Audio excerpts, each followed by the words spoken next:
Hay gente que ve el horizonte y tiene miedo porque se va a quedar del otro lado. Yo tengo ganas de ir corriendo hacia el horizonte. Entonces me llama y me dice, bueno, vos que le decís que sos tan bueno, ¿cómo me pagás 15 palos de este bono? Te los pago acá. Fuimos a comer una noche y tipo me dice, mira, esto es muy simple. Yo tengo un fondo en Mónaco. Cuando explota un país, voy y compro en las industrias básicas. Después hago el research de las compañías. Si me decís volar, es lo que más me apasiona de todo, navegar también. Hay un momento de la vida en que corres como loco. Ese fue el mío. Yo corrí como loco sin parar. Vas a competir con JP Morgan, con Goldman Sachs y le tenés que dar un servicio mejor y tienes que justificar que abras la cuenta. Hicimos ese trabajo. Yo para llegar a la mesa estuve 3 meses en el sótano con la gente de back office. Vamos a liquidar 5 o 10 palos y nos vas a poner vos la plata. No, no, de ninguna manera. Y hoy lo hacen con una naturalidad perfecta. Mi vida es una barrera de no. No se puede. No se puede, no se puede, no se puede. Sí se puede. Es la actitud. Yo cuando veo currículum no me sirven nada los currículums. Lo único que le digo, ¿vos querés trabajar? Sí. ¿Vas a trabajar? Sí. ¿Estás dispuesto a limpiar los baños? Sí. Listo, vení. Yo tenía un cliente que me decía, llámame todos los días porque me pones de buen humor. La parte motivacional, a mí me encanta hacerlo, hacerle creer a la gente de que la vida es color multicolor. Es un don de la vida, no es mío. Que bueno, lo agarré, pero no es mío, es de la vida misma. Esto es Capital Argentino.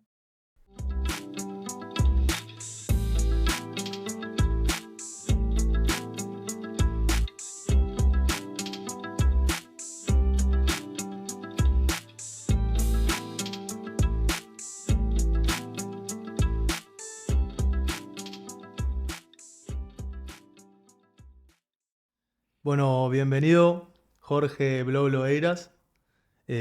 Muchas gracias por estar acá, de verdad, lo aprecio. Quiero arrancar por preguntarte cómo empezaste en el mundo de las finanzas y conocer un poco cómo arranca tu camino quizás en la universidad o esos primeros trabajos y cómo fuiste descubriendo que te gustaban las finanzas. Bueno, buena pregunta, muy buena pregunta. Cuando yo estaba en la facultad, eh, estaba convencido que lo último que iba a hacer iba a ser a trabajar en un banco. Y lo primero que hice cuando terminé la facultad fue trabajar en un banco. Eh, no porque era algo que yo me apasionaba, a mí me apasionaba un montón de otras cosas, no me apasionaba trabajar en un banco, y, pero por necesidad, más que por pasión, me metí a trabajar en un banco. Trabajé en el banco francés no era este banco francés que existe hoy, era otro tipo de banco, más familiar. Y el banco lo que tenía, yo entré en lo que era la banca corporativa, a analizar las empresas, justo cuando empezaba, un poco ya había empezado la convertibilidad. Con lo cual la cartera de préstamos creció, o sea, increíblemente en los 2 años y medio, casi 3 años que estuve en el banco. A los 3 años de estar en el banco y hacer lo mismo, durante 3 años, lo miré a mi jefe que tenía 40 años, yo tenía 24, y dije, si yo a los 40 llego a estar acá, igual que mi jefe, me muero, haciendo lo mismo durante tanto tiempo. Entonces ahí tomé una decisión de dejar el banco. Por supuesto que mi papá, que nunca fue un tipo empleado, siempre fue, mm, digamos, un self-employed, que se empleaba a sí mismo. Él no lo podía creer que yo estaba dejando el banco para tomar otro rumbo. Bueno, me fui con un amigo a trabajar de importación de papel de cartón corrugado. En aquel momento la demanda de papel de cartón corrugado era muy alta. Estamos hablando de una Argentina muy pujante, año 94, 95 ya, año 95. Y bueno, con él duré 2 meses, me di cuenta de que no funcionaba y me fui a Bariloche. Me fui a Bariloche a hacer el curso como yo era esquiador, me fui a hacer el curso de instructor. Cuando estaba en Bariloche, a la semana me llama una amiga mía y me dice, che, ella estaba en un banco más chico, un banco mediano que se llama Banco Mildesa, Hoy el Banco Mildesa se convirtió en lo que es hoy el Banco Patagonia. Sí. Y el Banco Mildesa estaban buscando a alguien para el área internacional en la mesa. Y dije, wow, área internacional. Y a mí, como me encanta viajar, me parece que viajar es una cosa más linda de la vida. Dije, bueno, internacional me gusta. Entonces me hicieron unas entrevistas acerca de, había que operar bonos corporativos. Como yo era analista estaba trabajando en la parte de banca corporativa prestando plata, había analizado muchas compañías. Bueno, eso le parecía que podía ser el fit perfecto. No sabía nada de bonos, no sabía nada de mercado, no tenía ni idea, tenía 25 años. Medio que los engañé, diciéndoles que sí sabía de qué se trataba, no tenía ni idea. Y entré en una mesa de dinero creo que fue septiembre del año 1995. Y ahí empecé la carrera. Muy Eh, interesante. en- Me gustaría, perdón que te interrumpa, sí, porque mencionaste que, bueno, no querías trabajar en un banco, sabías, tenías la certeza de que no querías trabajar en un banco de chico, terminás trabajando en un banco y también dijiste que el banco, que ahora es el BBVA, creo que es el banco francés, en el que entraste era distinto o más familiar a los bancos de hoy o a las empresas de hoy. ¿Cuáles son esas diferencias que quizás cuando arrancaste tu carrera eh, habían o qué se hacía distinto a lo que se hace hoy en esa mira, época? es muy buena la pregunta. Yo creo que en Argentina, si vas a abrir una cuenta de un banco, abrí una cuenta de banco que tenga dueño. No abras en la cuenta de un banco que no tenga dueño. Ok. ¿Por qué? Porque cuando tenés un problema con el banco, el dueño o la gente que trabaja para el dueño te atiende. Cuando no tenés un dueño, es el caso del BBVA, hoy no tiene dueños, los dueños son el BBVA, el Banco Bilbao Vizcaya de España, es un comité de españoles que analiza el banco cada tanto. Entonces el banco no es de nadie, es de todos y no es de nadie, a la misma vez. En aquel momento el banco era de la familia Otero Monsegur, estaba Eduardo Constantini en el banco. Cuando yo entré al banco, él había tomado la mesa del banco. eh, y cuando yo estaba fue cuando Eduardo Constantini vende su parte del banco francés para hacer consultatio. Fue ahí. Es Tremenda más, mi historia. amiga que me llamó para ir al banco, cuando yo estuve a los 3 meses o a los 6 meses, no me acuerdo, de Mildesa, ya habiendo ido al banco francés, se fue a trabajar con Eduardo Constantini. Entonces, en aquella época, la mayoría de los bancos eran bancos familiares, no eran bancos extranjeros. Te diría que casi no existían. El Banco Galicia es un banco familiar, Banco Río, que no existe más, es un banco familiar que después se convirtió en Santander Río, que era de la familia Pérez Companc, el banco francés, que era de los Otero Monsegur, y un montón de otros bancos, en Mildesa, que era un banco familiar también, de los Milne, Stuart Milne, de Negri y Sáenz. Entonces, todos esos bancos, que eran todos familiares. Habían pocos, los bancos extranjeros hacían banca mayorista, no hacían banca minorista.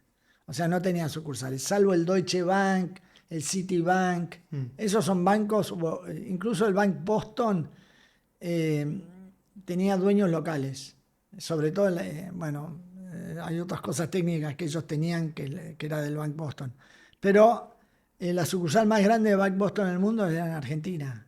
No era un banco grande, era un banco de Boston que se instaló acá. Ahora, en las épocas de crisis, Bank Boston y Citibank eran los bancos más seguros de este país. No había otros bancos tan seguros como ellos. Así que cambió, ¿no? Cambió un poco el modelo. Y volviendo un poco a lo que era el inicio de tu carrera, cuando te metes en Mildesa, que no sabías mucho de bonos y por ahí habías dicho que No vos tenía ni sabías idea. y No tenía ni idea. ¿cómo fue esa experiencia y con qué te encontraste en ese poco salto al vacío que era ir a hacer algo que por ahí no sabías hacer y me imagino que tenías más energía que conocimiento o ganas de crecer o no sé cómo era tu cabeza y cómo se había transformado esas pocas ganas de trabajar en un banco ahora ya con un par de años de experiencia Bueno, inicial? sí, está bueno. El área internacional ya de por sí a mí me parecía interesante, Mm. porque sí, hablamos de internacionales porque hay viajes, hay que ir a algún lado a visitar clientes. Eh, ¿A dónde ibas, por ejemplo? y viajé por todo el mundo. O sea, hoy después de 32 años de carrera, Viajé por todo el planeta entero. ¿Y Salvo África. cuál era tu función dentro de esos viajes? Sí. Bueno, es interesante. Cuando ¿Y yo qué edad entré a tenías? la... Perdón que te interrumpa. ¿Qué edad tenías también No, para poner en contexto? yo tenía 25 años. Mm. Yo entré al banco y mi jefa en ese momento me dio un libro así gordo con todos fondos extranjeros que invertían en el mundo. Y tenían que encontrar los fondos de ese libro gordo que invertían en Argentina. Estamos hablando del 1-1, todavía no era el fin del 1, no era el medio donde Menem gana las elecciones, arrasa. Es el pico más alto de la convertibilidad. Argentina está de moda, todo el mundo compra Argentina. Comprar un bono en pesos o comprar un bono en dólares era lo mismo porque la convertibilidad del 1-1 era fantástica. Y todo el mundo empezó a emitir deuda. Las provincias, las empresas, todos emitían deuda. Es más, el gobierno emitía un bono cada 15 días, emitía un bono nuevo. O sea, estamos hablando de un momento en el que había mucho trabajo para alguien como vos, o cómo Sí. eran los días ahí, con quién No, hablabas, con no sé, empresas, con corporaciones, gobernadores, no, o cuál era no, yo tu... hablaba con fondos extranjeros. Ok, vos eras la parte más de sales, por así decir. Bueno, el trabajo de sales es muy sencillo. Parece que es algo complicado. Sales and trading, hablan de sales and trading, al final no es algo muy sofisticado. Lo que yo digo siempre es como el negocio de Andrés, ¿no? Comprás a 2 y vendés a 3. Es muy simple. Ahora, el sales puro, sin trading, es pura intermediación. Y eso es lo que hacíamos en Mildesa. No tomamos posición, es decir, no poníamos capital nuestro a riesgo. Porque vos podés comprar a 2 y vender a 3 en el día, que ese era nuestro laburo. Nuestro único riesgo era no encontrar un comprador y no encontrar un vendedor sobre un mismo producto. Ahora es re loco porque vos le compras algo a alguien que está dispuesto a venderlo y al mismo tiempo tenés que conseguir otro que está dispuesto a comprarlo, lo que el tipo se lo está sacando. Entonces hay mil razones por las cuales uno vende y otros compran. ¿Y vos en ese momento interactuabas con las dos partes, vendedor y comprador? Siempre, Y cómo se le vende, por ejemplo, sé que tuviste mucho tiempo haciendo renta fija. lo ¿Cómo, único. cómo se le vende a un inversor extranjero un instrumento como ese en Esto Argentina? me lo preguntó una vez Roberto Labaña, que había sido ministro de Economía, y en un viaje que habíamos ido a la reunión del BID en Belo Horizonte en el año 2006. Roberto Labaña en el aeropuerto me lo encuentro, me pongo a charlar porque un amigo mío no es muy amigo de él, y le cuento, me dice, ¿ustedes qué hacen? No, nosotros compramos. ¿Y cómo hacen, no? ¿Cómo haces para que un fondo te compre un bono argentino? Eh, lo más importante para la compra y venta de cualquier instrumento es saber quién tiene el bono, quién lo tiene y quién lo quiere y por qué. Entonces, ese es el trabajo más difícil. Conocer lo que el cliente tiene y saber lo que el cliente busca. Mencionabas como que estaba de moda invertir en Argentina. Hace Recontra. poco fue la Argentina Week y se habla como de que hay un interés también en el país o en la situación por temas geopolíticos o por lo que sea, por el cambio de gobierno, etcétera. ¿Se puede comparar con esa época o estamos hablando de un interés y un país mucho más No, no, no, no serio, se más puede comparar. volumen? Ok. No se puede comparar. O sea, es parecido, tiene el mismo tono, es un color pastel, pero el otro era fosforescente. O sea, la diferencia entre lo que pasaba en los 90 y lo que pasa ahora era la novedad, ¿no?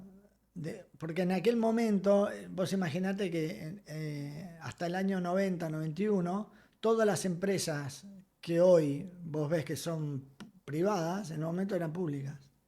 Cuando yo tenía tu edad, pues quizás un poco menos, el gas era del Estado, la luz era del Estado, el teléfono era del Estado, todo era del Estado.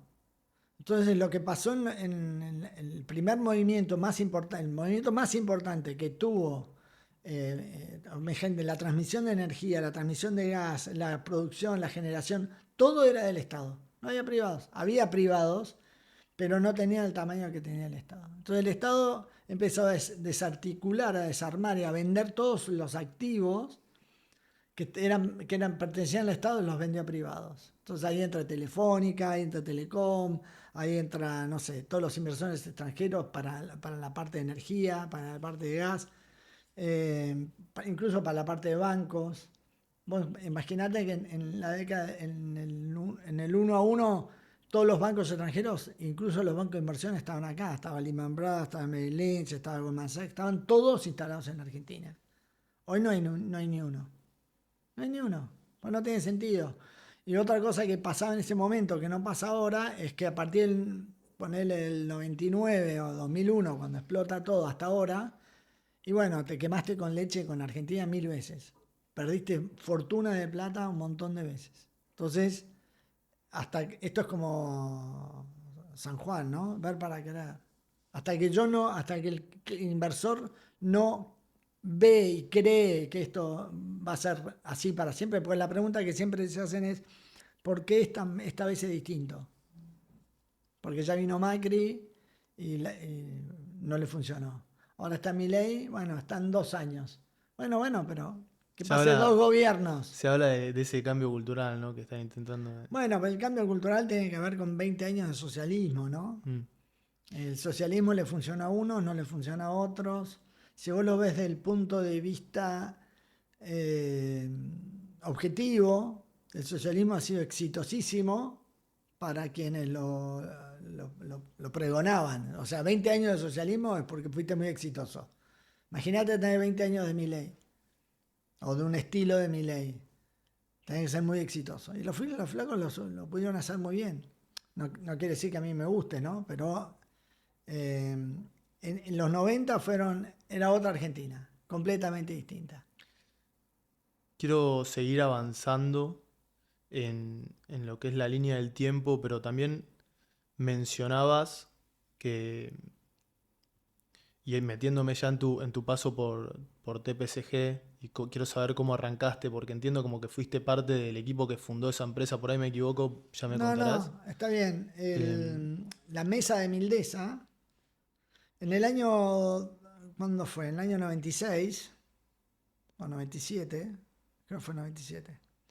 El banco, en aquel momento, eh, eh, Cavallo era el ministro de Economía.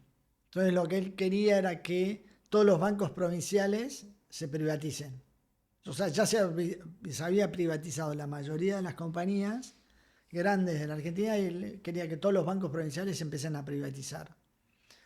Entonces, ahí lo que pasó es que los bancos grandes, tipo Banco Río, Banco Galicia, Banco, no sé, en aquel momento el Citibank o el Boston, no querían saber nada con los bancos provinciales. Entonces, lo que empezó a ver como un remate muy barato de bancos provinciales a o los bancos chicos o las sociedades de bolsa, que se convertían en bancos. Hoy de los bancos más grandes, Brito, por ejemplo, fue uno de ellos. Brito compró todo lo que es el norte, el NOA, o sea, Salta, Jujuy, todo el NOA es de Brito. Todo lo que es el litoral es de la familia Eskenazi, conjunto con Santa Cruz. Lo que es Río Negro, Patagonia, es de los Milne, que es, bueno, ellos vendieron ahora hace un tiempo, pero es del Banco Patagonia. Entonces, todos estos bancos pequeños y medianos como Mildesa en el 97 compró el Banco Río Negro. Y se convirtió en Banco Río Negro, no Banco Mildesa. Dejó de ser Mildesa para ser Banco Río Negro. Y en aquel momento, nosotros que estábamos en la mesa, mis jefes, que fueron después mis socios, le dijeron a los dueños del banco que ellos querían ser parte del nuevo proyecto del banco. Y ellos le dijeron que no. Entonces se separaron y me invitaron a participar de ese proyecto. Entonces ellos se fueron fin de 97 y yo en principio de 98. Esa era parte del plan. Y éramos 5 en una mesa tratando de hacer eso me negocio. interesa mucho porque en el 97 vos eras muy joven y estabas arrancando un proyecto de cero. Y dentro de ese periodo del 97, que entiendo que estuviste como casi 10 años o por ahí un poco más dentro de TPCG, hubo también muchas crisis, como la del 2001 o la del 2008 dentro de ese periodo, si no me equivoco. Eh, entonces, lo primero que quiero saber es cómo era siendo tan joven, si tu rol era Sales and Trading y también tenías que hablar con instituciones y fondos de afuera, cómo te ganás la confianza de un fondo institucional o de corporaciones o de gente importante dentro de los gobiernos o lo que sea, ¿Qué es lo importante para desarrollar esa red de clientes o gente que confíe en vos siendo chico y estando hablando por ahí de volúmenes que son grandes, digamos, a nivel financiero? Está bien, es buena esa. Mira, eh, nosotros teníamos algo que no tenían los bancos extranjeros. Estamos en Argentina. Y éramos argentinos que estábamos en Argentina. Entonces teníamos un edge, o sea, una ventaja que era eh, la información traída del horno, sacada del horno. No, porque los bancos extranjeros, ¿cómo funcionan? Sacan la información, van a Estados Unidos la ve el departamento de research, un mes más tarde sacan la información. Nosotros sabemos la información en el momento. No es como ahora, no existía el celular, no existía internet tan desarrollado, no existía en internet, nada, era todo por teléfono. Y Bloomberg, que es una herramienta de chat, hoy más que chat que de herramienta financiera, es una poderosísima herramienta financiera, pero la mayoría lo usa para un chat, para comunicarse con los clientes. En aquel momento no existía, era todo por teléfono. Entonces, sí, te diría, yo soy esquiador, ¿no? Y el esquí es fracasás muchas veces más de las que triunfás. Y esto era igual. Porque para que un cliente, yo he tenido clientes que me han dicho, por favor, no me llames más por teléfono. No me llames más, no me llames. Y me decían así, y me golpea el teléfono. Para contarme alguna anécdota de esas, por Y favor. bueno, tenía una clienta que se llama María, y María me decía, por favor, no me llames más. ¿Qué le querías vender? Yo quería vender bonos argentinos, quería vender las ideas nuestras que nosotros teníamos, que creíamos que valía la pena para el tipo de fondos que ellos administran. Esto es, vos tenés un activo y tiene que caer en el pasivo. En el pasivo, ellos toman plata prestada, con lo cual administran un pasivo, no administran, y tienen que invertir un activo para el pasivo de la plata que tienen que devolver. ¿Me seguís? Sí, sí, sí. Entonces, el bono que ellos tienen que meter en el fondo para poder devolver la plata al que se la prestó al fondo, tiene que ser muy específico. Entonces, hay fondos que tienen, en aquel momento Argentina, en lo que era el índice de JP Morgan, lo que era el MB Plus, Argentina tenía como el 20 y pico %. Hoy tiene menos del 1. Lógicamente. ¿Entendés por qué no invierten en Argentina? Sí, sí, sí. O sea, ese negocio hoy ni cerca lo que era en aquel momento.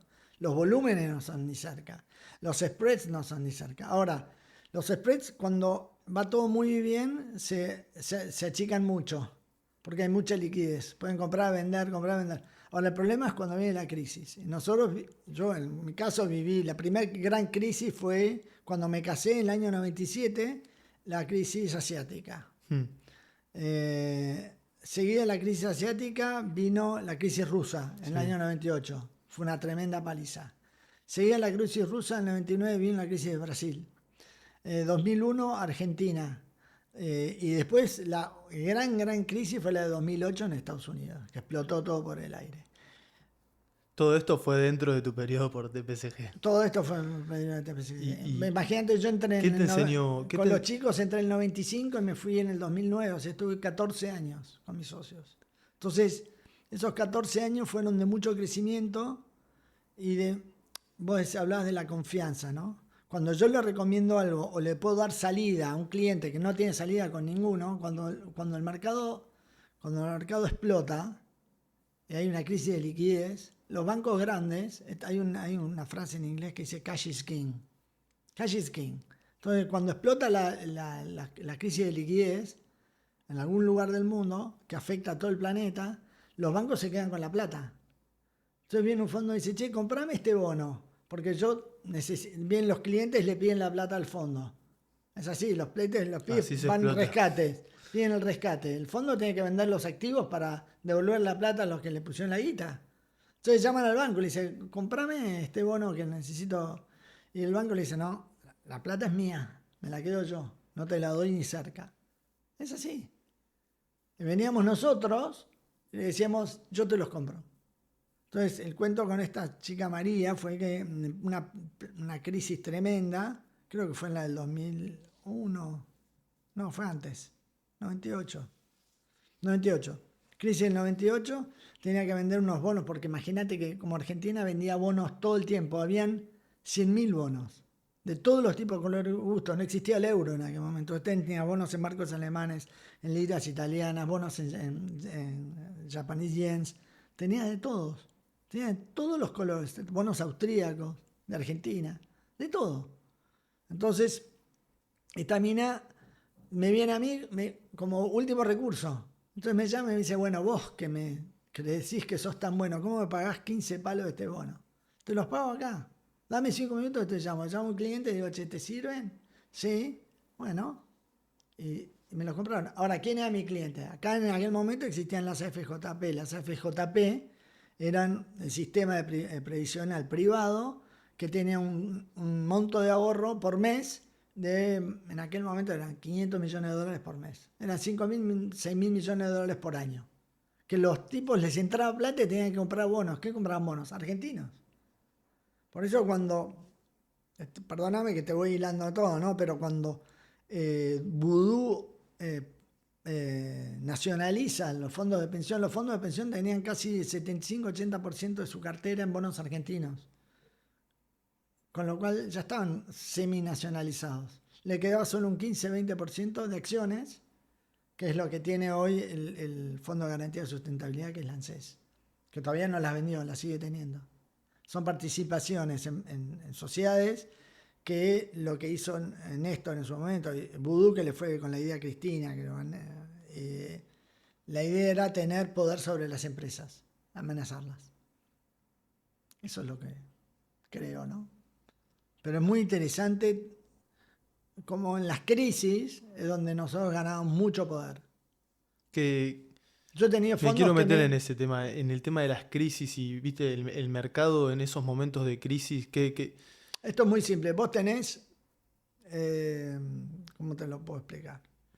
Vos vendés autos. Vos sos un vendedor de autos, ¿no? Comprás y vendés autos. Es lo mismo que hago yo. Compro y vendo bonos.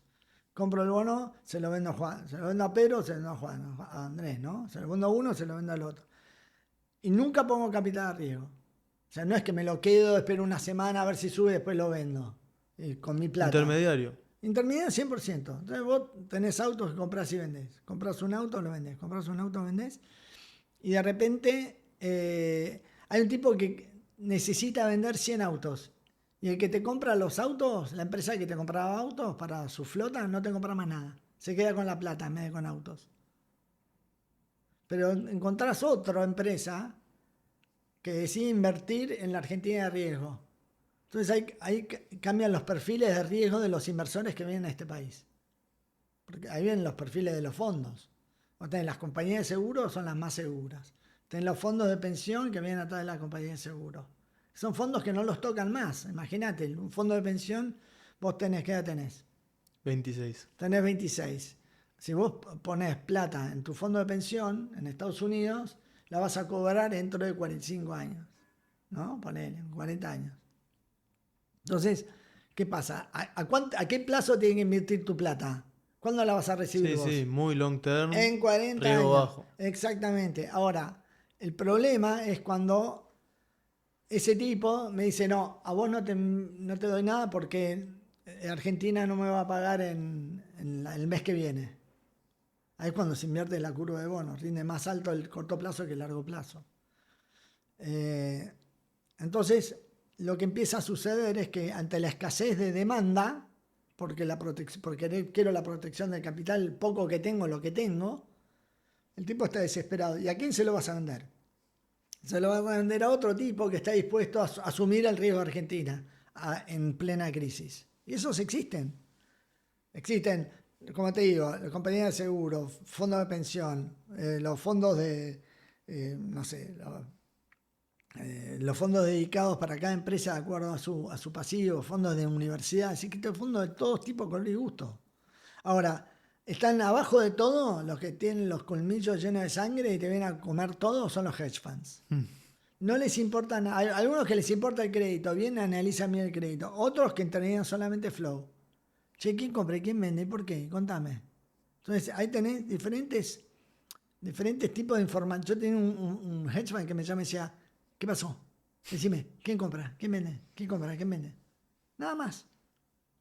El tipo quería saber el flow, no quería saber si el crédito era bueno o malo. Tengo un fondo que una vez vino acá a Argentina, en la crisis de 2001, compró bonos de todas las empresas, el tipo un libanés. Fuimos a comer una noche, el tipo me dice, mira, esto es muy simple. Yo tengo un fondo en Mónaco, no era muy grande, pero se ve que era de guita de sus amigos libaneses, no sé. Y yo, cuando explota un país, voy y compro en las industrias básicas. Compro energía, compro telecomunicaciones, compro gas, compro bancos. Después hago el research de las compañías, pero primero las compro. Increíble. Eso que ¿Entendés? fue post 2001. Claro. ¿Entendés? Entonces, el universo, el universo internacional de inversores de este país es infinito. Es increíble que Tenés de todo tipo, color y gusto. o sea, bueno, claramente entendés los perfiles del fondo según el momento del país Claramente. al cual tenés que apuntar, si es seguro, si es pensión o si son hedge funds, Vos depende imaginate de... que los fondos tienen un montón de fondos. Cuando yo le compro, le vendo un bono, el tipo me hace un breakdown. Que Mm. sea un breakdown, me separa. Si yo le vendo un millón de bonos, el tipo me dice, bueno, 100 ponerlos acá, 100.000 allá, 20.000 acá, 50.000 acá. Son todos fondos distintos. Todos esos fondos distintos son los que invierten en Argentina. Porque el mandato dice que tienen que invertir una parte en emerging markets. A veces invierten más, a veces invierten menos. Hoy existen, yo había descubierto en el año 96, descubrí algo maravilloso, que era que hay fondos, eso no lo tenía nadie. Hay fondos que tenían la obligación de mostrar sus tenencias. Y Bloomberg no lo tenía todavía. Entonces había una empresa que dependía no dependía de Reuters, dependía de otra empresa que se llama Thomson Financial. Y los tipos te mandan un libro así con todas las tenencias de los fondos de Argentina. Entonces era muy fácil. Sabías con quién tenías que hablar Obvio.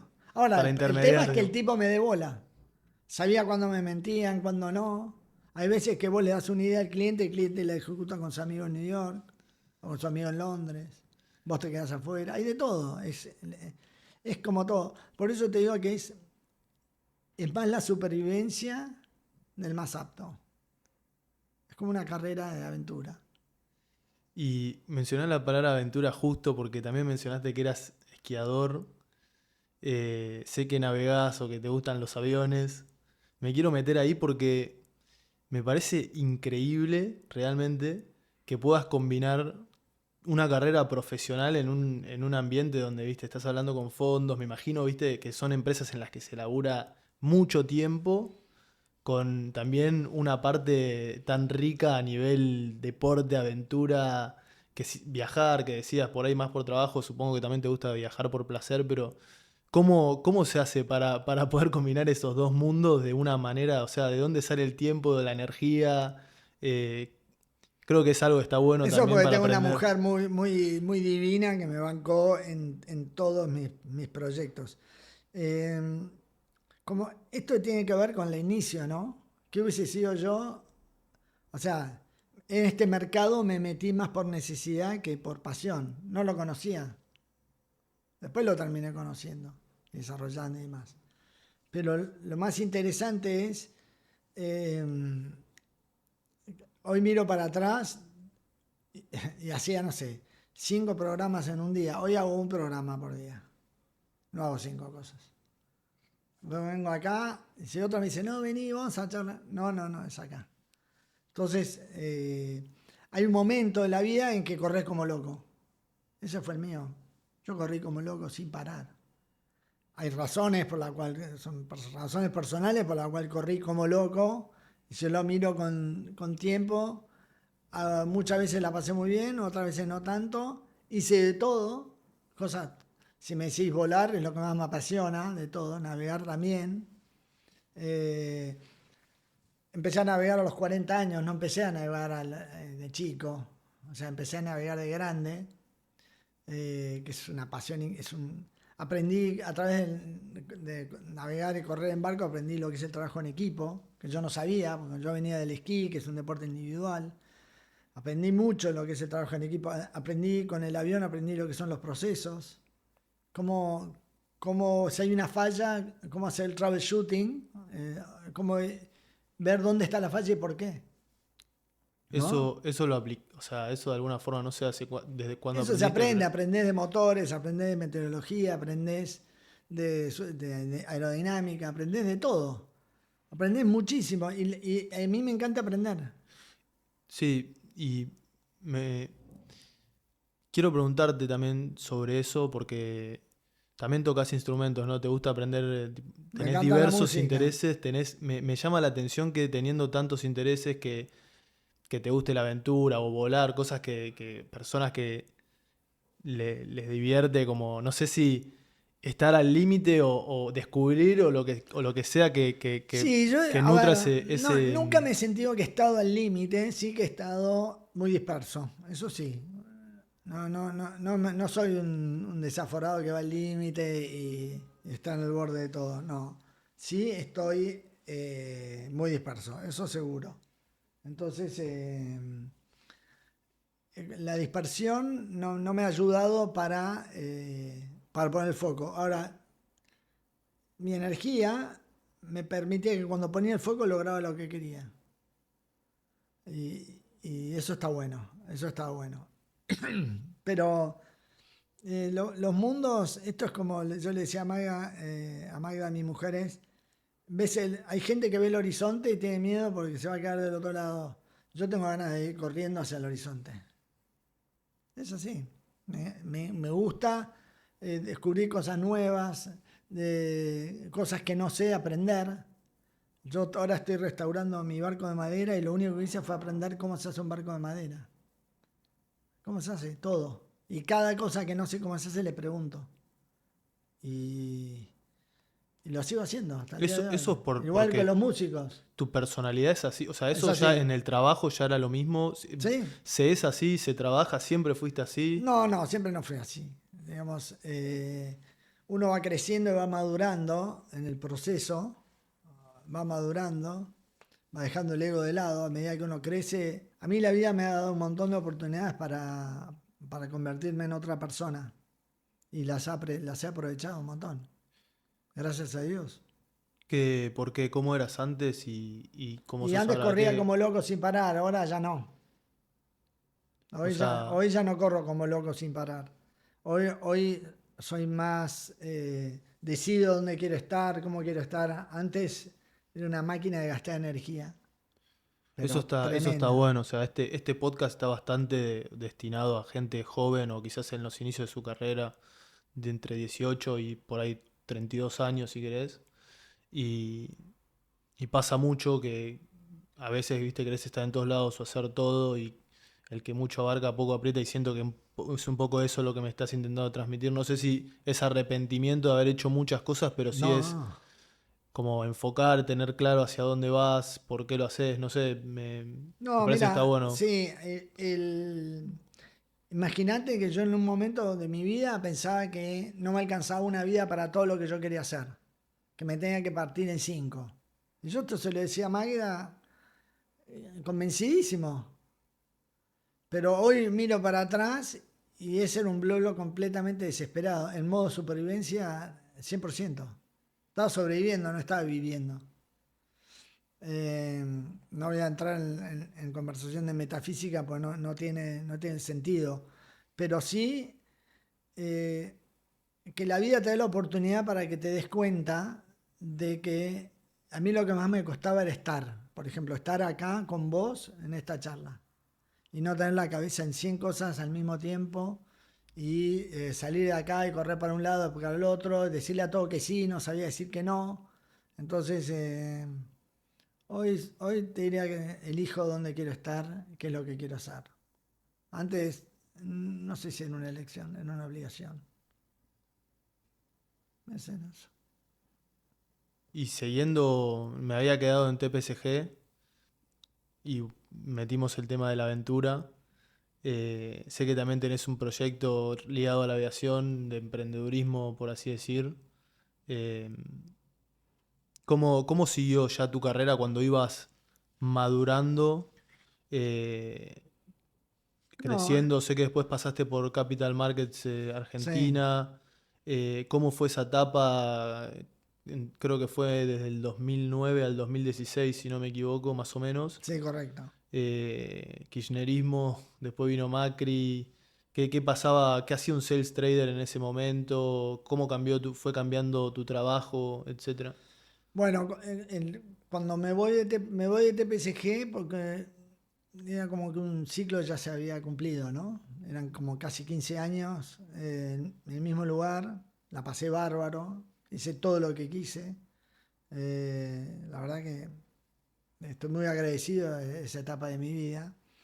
Y cuando decido irme, me termino asociando con la mesa, lo que era una parte de la mesa de Lehman Brothers que había quebrado. O sea, estamos hablando del año 2009, que Lehman Post quebró en 2008, sí.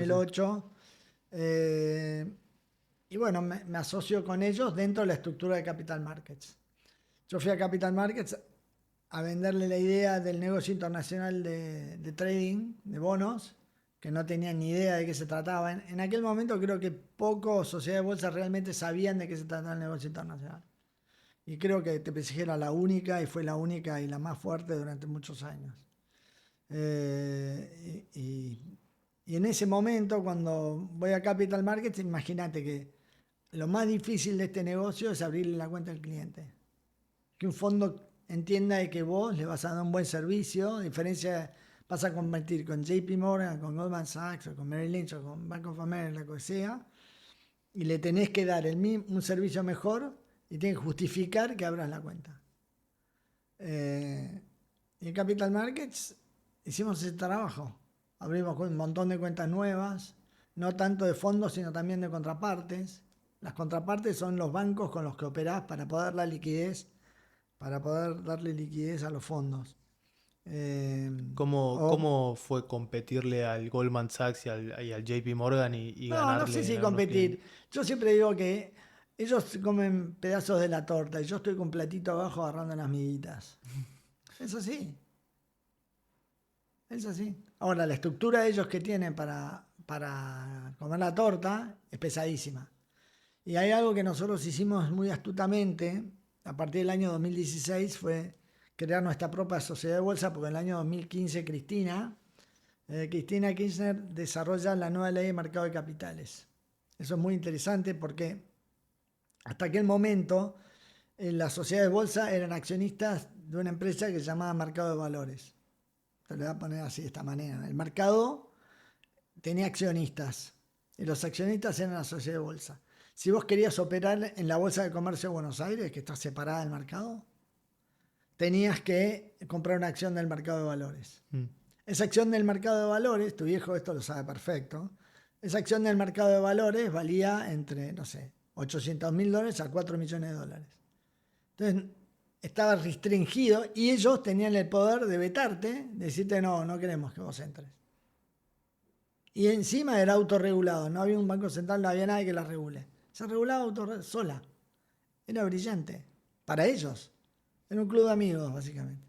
Y Cristian dijo, basta con este club de amigos, y creó lo que se llama la nueva ley de mercado de capitales, no me acuerdo el número, y lo que hizo fue eliminar, o sea, lo que hizo el mercado de valores salió a cotizar como BIMA junto con la Bolsa de Comercio, salió a cotizar como BIMA, y ellos tenían un banco que se llama Banco de Valores, unos años más tarde salió a cotizar el Banco de Valores. Entonces, eso ha sido un gran negocio porque la acción del mercado se quintuplicó, no sé por cuántas veces, pero se llenaron de plata todos a salir al mercado como BIMA. BIMA es una empresa que cotiza en bolsa que incluye la bolsa de comercio más lo que era el mercado de valores.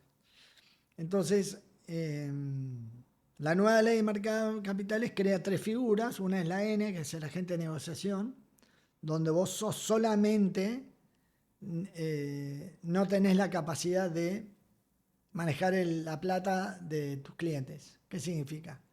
La sociedad de bolsa en Argentina, la mayoría, cuando vos abrís una cuenta en Balance, vos abrís en la cuenta del banco, el banco de Balance.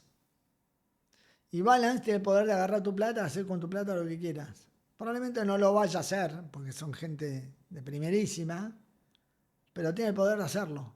Algunas sociedades de bolsa más chiquitas han explotado por ese motivo, ¿no? En Estados Unidos, el broker dealer, o sea, la sociedad de bolsa está separado de la plata de los clientes. Los clientes van a una custodia y ellos solamente compran y venden. No tienen plata. Y nosotros, esa es una figura. La otra figura es la LIC, que la LIC podés tener tu cuenta propia en el banco, con los clientes que te depositen en tu cuenta, que es lo que te digo, corres ese riesgo. Y después tenés la LIC integral, que puede hacer lo mismo, puede tener la guita de los clientes y le puede liquidar a las AN. Le puede brindar el servicio de liquidación a las AN. Y nosotros elegimos la N. Fuimos uno de los primeros en elegir la N como figura. Todo el mundo, eso fue en el año 2016, cuando ya creamos lo que se llama Zoom Advisors. Y estaban todos descreídos de que iba a funcionar. Antes de salirme del banco, antes de renunciar al banco de valores, el banco de valores nosotros hicimos la misma estructura que teníamos en Suma.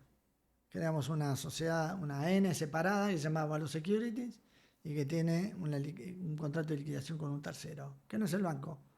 Entonces, ahí fuimos muy astutos porque vimos que en las demás sociedades de bolsa había una carrera a ver quién era más guapo, para ponerlo en otros términos, ¿no? Entonces, quién tenía más plata. Entonces, empezaron a competir en un montón de ambientes donde el negocio internacional ya se empezó a pasar a otras. TPCG siempre fue un gran precursor del negocio internacional y muchos de los que trabajamos ahí terminamos haciendo ese negocio afuera de TPCG. Y muchos que laburaron ahí lo siguen haciendo afuera de TPCG. Y conocieron algo que sin TPCG no lo hubiesen conocido. Esa es la verdad. Entonces, lo que empieza a pasar es que muchas ALICs empiezan a desarrollar el negocio internacional al punto en que hoy, yo estuve en Washington en octubre del año pasado y los fondos me dicen, no me llame más. No los aguanto más a los brokers argentinos. O sea, hay más brokers que clientes dispuestos a invertir en Argentina. Es una exageración, ¿no? Pero hoy el índice es así de chiquitito. Argentina no emite bonos nuevos y tenés todas las ALIC tratando de hacer un negocio que antes la torta era así, ahora la torta es chiquita. Antes la torta era así, hay uno solo, ahora la torta es chiquita y ahí está lleno de flacos queriendo comer esa torta.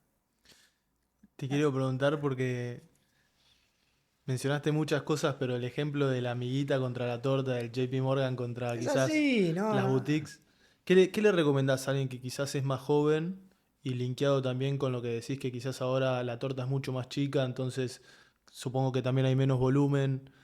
Alguien que quizás esté arrancando que le interese de todo lo que eran las mesas de trading de antes, que me parece No, muy a ver, interesante y demás. hay una diferencia, es que nosotros fuimos mutando del sales al sales and trading. Arrancamos como sales, después de TPCG, en Capital Markets abrimos un montón de cuentas. Me fui de Capital Markets, tuvimos que abrir de vuelta las cuentas. Es muy desgastante tener que volver a la cuenta del cliente. Yo he perdido un montón de clientes porque me han dicho, no, ya está, ya tengo cuenta abierta en Argentina con TPCG, con vos no quiero saber nada. Me ha pasado. Y te la tenés que comer. Entonces tenés que ser creativo, buscar otras alternativas, buscar otro tipo de cliente. Y eso te pone en funcionamiento un montón de neuronas. Ahora, el mercado financiero es mucho más amplio que una mesa de trading. Es mucho más amplio. Y esto es lo que le digo a todos los que vienen y me dicen, no, porque yo quiero hacer sales and trading. Digo, no. ¿Querés hacer sales? Esto es como mi profesor de piano. Me decía, ¿querés tocar el piano? Sí, toco el piano. ¿Vos querés hacer sales and trading? Hacé sales and trading. Y esto es difícil que los chicos, los nuevos jóvenes, entiendan que no es. Yo para llegar a la mesa estuve 3 meses en el sótano con la gente de back office. Ahora, cuando nos fuimos a hacer TPCG, yo era todo. Hacía el negocio, lo liquidaba, lo cerraba, todo. Porque no teníamos una estructura enorme, éramos 5 flacos, nada más. Entonces me quedaba hasta las 8 de la noche hablando, esperando que el flaco de Estados Unidos me llame, me confirme la operación, yo se la confirmara, entonces la cargaba el tipo, la cargaba. Era un chino. Pero había que hacerlo.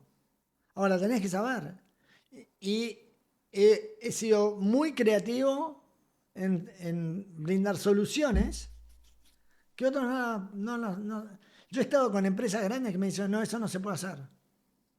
Es la frase perfecta. Todos te dicen que no se puede hacer. Pues me podrías dar un ejemplo, porque me divierte. O sea, de qué tipo de cosas, cómo usaste la creatividad para Cuando destrabar algún nosotros, tipo de cuando deal nosotros, cuando nosotros, por ejemplo, hubo un negocio que hicimos, bueno, más fácil.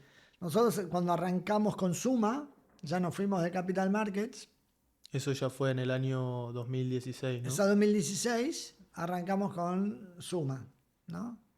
2006, 2017 te diría. Ok. Cuando arrancamos con Suma, ni mis socios creían que iba a funcionar. Yo decía, bueno, cámbiense el mail. Ahora no es más Capital Markets, ahora es Suma Advisors. No, no, no va a funcionar, no va a andar. Los tengo de testigos, lo saben. Me decían, esto no va a andar, no va a andar. Cámbiense el mail, ahora somos una empresa nueva. No lo querían aceptar. No solamente eso. Como nosotros liquidamos con Rosario Valores, que era la LIC integral, lo bueno de Rosario Valores que era la única LIC que se dedicaba a liquidar a AENES, nada más. No te competía comercialmente. No hablaba con tus clientes también a la par que veías qué operaciones vos hacías. El secreto del mercado es que nadie sepa lo que vos estás haciendo. Eso es el secreto. Para que no te primeren. Claro, ¿qué está haciendo? Ni idea. No sé, me olvidé, boludo, no me acuerdo. ¿Con quién operás? Ni idea. ¿Qué hiciste? Es mucho mejor que la gente se entere por el run run de la calle que vos le estés contando. Entonces, eso lo hice toda la vida. Nunca le conté a ningún cliente con quién operaba con qué otro cliente. Nunca, nada. Nunca le dije a ninguno cómo era el secreto del éxito. No lo voy a decir. Y no sé si era éxito, pero el secreto de la supervivencia, porque al final de todo es supervivencia. Entonces, eh, cuando nos enganchamos con Rosario Valores no sabían lo que era un bono. No tenía ni idea ni cómo liquidar el bono. No sabía lo que era contado con liqui, no sé lo que era MAE. No sé ni idea. No saben lo que era Euroclear. No tienen ni idea. Entonces yo le decía a la mina, cuando arrancamos al principio, le decía a una chica que es un amor, de Rosario Valores, está en Rosario, le digo, bueno, quédate tranquila, sí, sí. Nosotros vamos a hacer esto, vamos a liquidar 5 o 10 palos y nos vas a poner vos la plata. No, no, de ninguna manera. Y hoy lo hacen con una naturalidad perfecta. Mi vida es una barrera de nos. No se puede. No se puede, no se puede, no se puede. Sí se puede. Ahora, cuando vos te pones a usar la creatividad para lograr que las cosas sucedan, suceden.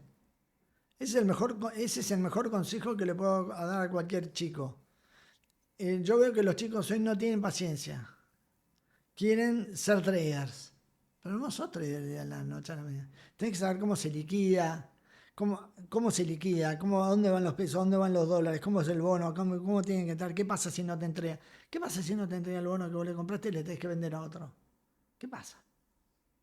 ¿Qué pasa si vos compraste un bono o vendiste un bono y no lo tenés? El tipo no te lo entrega o no lo puedes entregar.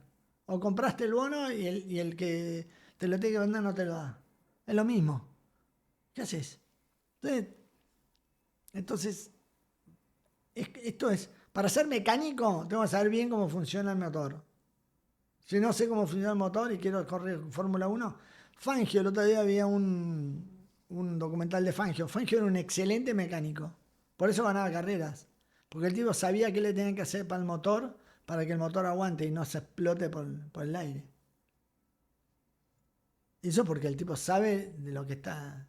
Sabe. Entonces, cuando vos sabes de liquidación, cómo se liquida, sabes cómo se opera, sabes qué quiere el cliente, qué no quiere el cliente, cómo lo cuidas al cliente, cómo lo proteges, después a empezar a ser un sales trader. ¿A quién Y cómo se aprende eso? estando, o son horas, es experiencia. Es sentarte en un lugar y meterle. Y aprender, escuchar, no creer que te la sabes todas, porque no sabes nada. Entonces, y sobre todo, trabajar a lo loco. Nosotros hemos tenido gente que viene muy experimentada, venía a laburar a las 5 de la tarde y se iban. Porque habían laburado en banco. No sirve para nada. Al mes que se va a las 5 de la tarde lo quiere echar a patadas. ¿Me seguís? Entonces, cuando vos estás completamente entregado a la causa, aunque no sepas nada, no importa. Es la actitud. Yo cuando veo el currículum no me sirve nada los currículums. Lo único que le digo, ¿vos querés trabajar? Sí. ¿Vas a trabajar? Sí. ¿Estás dispuesto a limpiar los baños? Sí. Listo, vení. Porque al final del día esto no se aprende en la universidad.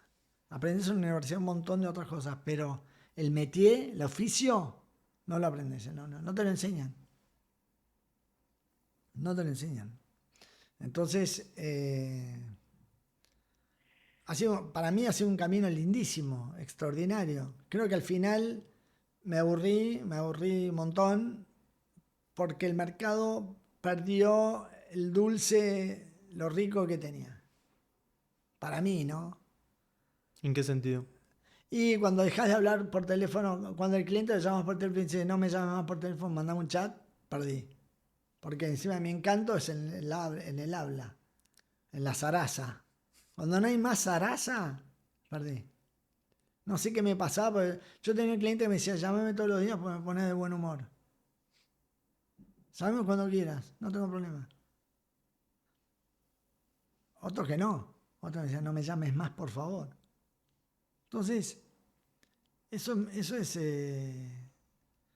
Bueno, la oportunidad de viajar ha sido magistral, de ver las caras a los tipos. Hay veces que te juega a favor, hay veces que te juega en contra. Pero tenés que tener los huevos de hacerlo. Tenés que tener las ganas de que el tipo no te quiera. O que te digan que no. A mí me han dicho no 100.000 millones de veces. No, no, no, no. O incluso mis socios. No, tenemos que ser ALIC, tenemos que ser ALIC. No, no vamos a ser AN. Porque la estructura es mucho más eficiente, es menos costosa. No, no, no, no, no va a abrir la cuenta nadie nos va a abrir la cuenta, nos abren la cuenta todos. Entonces, ahí hay una cosa que tiene en las estructuras, cuando vos creas una estructura, yo creé todas estas estructuras, ¿no? Son procesos creativos que van generando una inercia. En cierto momento, esa inercia no para. Es una piedra que... Vos imaginás, yo le digo a todos, cuando nosotros empezamos Suma, yo me sentía que estaba empujando la rueda de un carro que está en un carro de una carreta que está a la mitad enterrada en la tierra, en el barro, y no había llovido hace un año. Y vos que sos de campo, andamos de la carreta encajada que está metida dentro de la tierra firme. Así era, esa era la sensación. ¿Y cómo terminó esa carreta? Y bueno, de repente empieza a llover un poquitito, no sé qué, llueve otro poco, y de repente cae un aluvión, y bueno, ahí la empezás a mover, de repente sale toda embarrada, va despacito, no sé qué, y de repente deja de llover, se seca, seguís andando, el caballo comió buen pasto, y empieza a andar más rápido, empieza a rodar. Y cuando empieza a rodar, el mercado, o sea, el entorno, empieza a creer cosas de vos que probablemente no sean ciertas, pero lo empiezan a creer. Es maravilloso. Es increíble. Es increíble, porque el ser humano, esto es como, yo siempre lo digo, esto es como la música. Cuando yo la fui a ver a Madonna en River, hace muchos años, desafinó todo el show entero. Fue un desastre como cantaba. Y todo el mundo salió y yo decía, qué espectacular, Madonna. Ahora, la gente... es como la gente quiere escuchar el que está en vivo, lo que es el disco. No, pero desafinó. No desafinó nada. No quiere ver la realidad. Quiere ver lo que la mente le hace creer de que es. Esto es lo mismo. Che, pero la realidad es que, bueno, somos un grupito. No, pero estos pibes, no sabés, bla, y empieza a rodar la rueda. Empieza a girar. Entonces, y esa inercia es la que hay que mantener. Ese es el desafío. Cuando vos ya estás rodando, porque lograste tener un buen equipo, un buen trabajo en equipo, tener buena motivación, un montón de cosas, ahí eso es el desafío, mantener el wheel running. Y justo que hablas del equipo, hablas de la motivación, y vi que hace poco publicaste ahí en LinkedIn un posteo como que dabas un paso al costado del Banco de Valores, que, que no sé, que agradecías mucho a la gente que te habías cruzado y como, etcétera. Y a mí lo que me llamó la atención es la cantidad de comentarios de gente que había trabajado con vos, tanto chicos como grandes, como mujeres, como líderes de equipos grandes y gente importante, y me pareció impresionante y te quiero preguntar, eh, no por la red de contactos a nivel trabajo, pero más por las personas. ¿Qué te dio el trabajo a nivel personal de conectar con personas y dejar una huella tan marcada en la gente que trabajó con vos y que te reconozcan con tanto cariño una vez que haces un posteo así que después de 30 años de carrera, digamos? Lo que más me dejó es gratitud, mucha gratitud. Ha sido un afortunado. Eh, ¿Qué hiciste tan bien para que se te reconozca no, así? no sé si hice tan bien o no. A ver, si me decís lo que hice, lo que siempre hago es primero respetar a las personas, no faltar ese respeto a nadie. Tratar a todos por igual. No tengo, nunca tuve y no lo voy a tener nunca esa necesidad de tratar bien al que tiene plata y mal al que no la tiene, o al importante de darle bola al que no, no existe. Eh, todos somos seres humanos, somos todos iguales. Todos somos exactamente iguales. Una vez me acuerdo, hace muchos años, uno que hoy es mi socio, trabajaba conmigo en TPC, que me decía, vos sos el pararrayos de esta oficina, ¿no? Donde todos los problemas recaían en mí. Y a todos les ponía la oreja. He hecho cosas, he ayudado a quien le puedo dar la mano, le doy una mano, sentarme con quien la necesita. Eh, Nada, que le está pasando un mal momento, acompañarlo en el mal momento. Eh, no sé. Y lo bueno es en ese respeto de la gente, eh, nada, y motivarlo, ¿no? La parte motivacional, a mí me encanta hacerlo, hacerle creer a la gente de que la vida es color multicolor y no en blanco y negro, ¿no?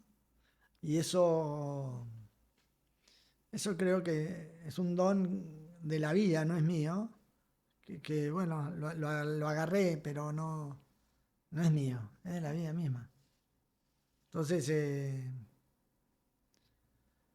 qué sé yo. Y muchos contactos, mucha gente espectacular, local, de afuera, en todos lados. La verdad que está bueno. Cuando me fui a Washington el año pasado me despedí de todo el mundo también, ¿no? Aproveché la oportunidad para despedirme de mis clientes, para agradecerles. Porque no muchos agradecen, ¿viste? No hay tanta gratitud en el camino. Es como una necesidad. Eh, y nunca he pedido nada a cambio, nunca le he pedido a la gente cosas. Nunca he pedido. Che, dame más negocios, que no me dan no me dan negocio. Bueno, yo tengo este negocio, ¿te sirve o no te sirve? Punto. No estoy mendigando eh, voluntades. No, nada más. Tremendo. Muchísimas gracias. De nada, un placer, Marquís. Esto fue Capital Argentino. Suscríbete.